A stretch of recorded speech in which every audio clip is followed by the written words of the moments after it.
السلام علیکم ورحمۃ اللہ وبرکاتہ۔ آج ہم جس موضوع پہ بات کریں گے وہ ہے کہ دنیا کے اندر جادو کس طرح آیا اور جادو کے آنے کی وجہ سے انسان کے اوپر کون سی آزمائش تھی۔ معزز سامعین اکرام، اگر آپ چینل پر نئے ہیں تو ویڈیو شروع کرنے سے پہلے چینل کو سبسکرائب کر دیں، بیل آئیکن کے بٹن کو دبا دیں تاکہ آئندہ آنے والی ویڈیو میری آپ تک پہنچتی رہے۔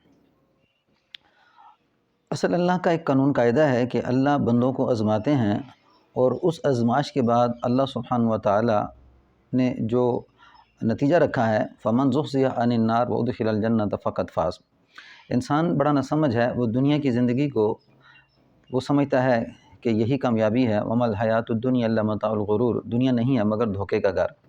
تو یہی بات اس جادو کے اوپر بھی ہوئی کہ اللہ سبحانہ و تعالیٰ نے انسان کی آزمائش کے لیے دنیا کے اندر جادو کو بھیجا، اور بابل شہر کے اندر وما انزل علی الملکین ببابل ہاروت و ماروت، کہ جو نازل کیا گیا بابل شہر کے اندر ہاروت ماروت پر، یہ دو فرشتے تھے۔ تو اللہ سبحانہ و تعالیٰ نے ان کو جادو سکھایا اور سکھانے کے بعد دنیا میں بھیجا۔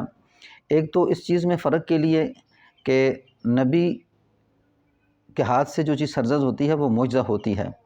معجزے اور جادو میں فرق کی وجہ سے، کیونکہ لوگ معجزے اور جادو کو پہچان نہیں سکتے تھے، یعنی معجزہ اللہ سبحانہ و تعالیٰ کی طرف سے نبی کے اوپر آتا ہے، اور جادو یہ نظر بندی ہوتی ہے، یہ دنیا کے لوگوں کا کرتب ہوتا ہے۔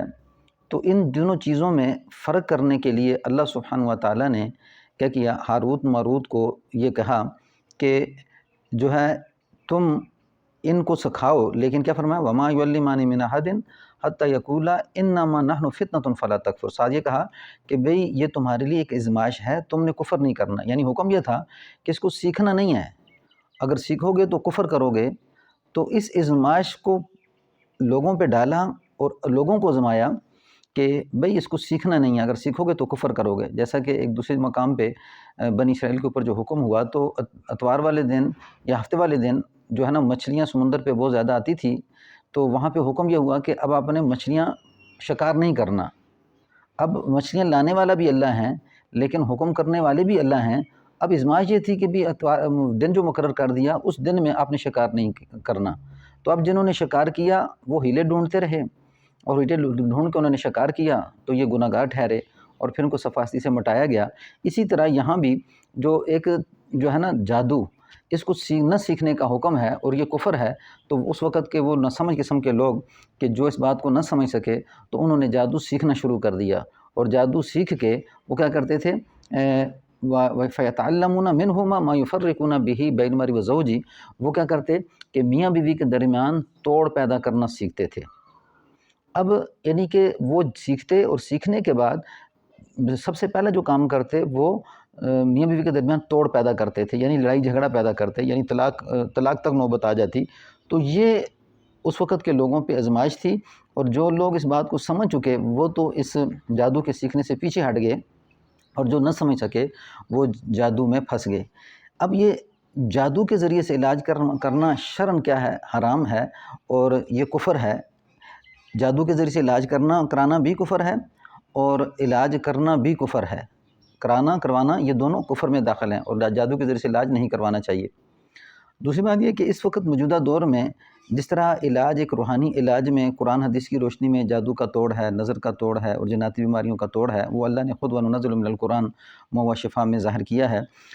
لیکن لوگ اس بات کو سمجھتے نہیں ہیں، اور لوگ روحانی علاج میں جادو کے علاج کو اور قرآن حدیث کے روشنی میں علاج کو سمجھ نہیں رکھتے، اور بعض اوقات ان لوگوں کے میں پھنس جاتے ہیں جو جادو کے ذریعے سے علاج کرتے ہیں۔ تو یاد رکھیں کہ جادوگر سے علاج کروانا یہ کفر میں داخل ہے۔ اور یہ جو علم نجوم ہے، فرمایا علم نجوم والوں کے پاس جانا اور ان سے غیب کی خبریں لینا، غیب کی خبر اللہ کے پاس ہے، تو ان سے بھی علاج کروانا یہ بھی کفر میں داخل ہے۔ تو اس طرح کے علاج جو آتے ہیں تو ان علاج سے بچنا، اگرچہ جان چلی جائے، شفا مقصود نہیں ہوتی، بلکہ مقصود اللہ سبحانہ و تعالیٰ کی رضا ہوتی ہے کہ اللہ سبحانہ و تعالیٰ کو انسان راضی کر کے دنیا سے چلا جائے، کیونکہ شیطان کا سب سے بڑا حربہ جو انسان کے اوپر ہوتا ہے وہ یہی ہوتا ہے کہ اس کا ایمان ضائع کر دے۔ مال و دولت موجود ہے، ہر چیز موجود ہے، لیکن ایمان نہیں ہے، تو ایمان نہ ہونے کی وجہ سے اس کا یہ مال و دولت موت کے بعد کام آنے والا نہیں ہے۔ اس کر کے کچھ علاج ایسے ہیں کہ جن کو شرعاً کرنا حرام ہے اور ان کی طرف توجہ نہیں کرنی چاہیے اور ان کو نہیں کروانا چاہیے۔ صرف ایسے عالم کے پاس، ایسے انسان کے پاس جو قرآن حدیث کی روشنی میں علاج کرتا ہو، اس سے علاج کروائیں، اور وہ صرف اور صرف جادو کا توڑ اللہ نے قرآن مجید کے ذریعے رکھا ہے۔ اسی طرح جنات کا توڑ اللہ نے قرآن مجید میں رکھا ہے، اور اسی طرح نظر کا توڑ اللہ سبحانہ وتعالیٰ نے قرآن حدیث کی روشنی میں رکھا ہے۔ تو اسی علاج کو کروایا جائے، ایسا علاج نہ کروایا جائے، اور اس کی طرف نہ جایا جائے جو شرعاً جائز نہیں ہے اور جو شرعاً حرام ہے اور کفر ہے۔ اللہ آپ کو جزائے خیر دے۔ السلام علیکم ورحمۃ اللہ وبرکاتہ۔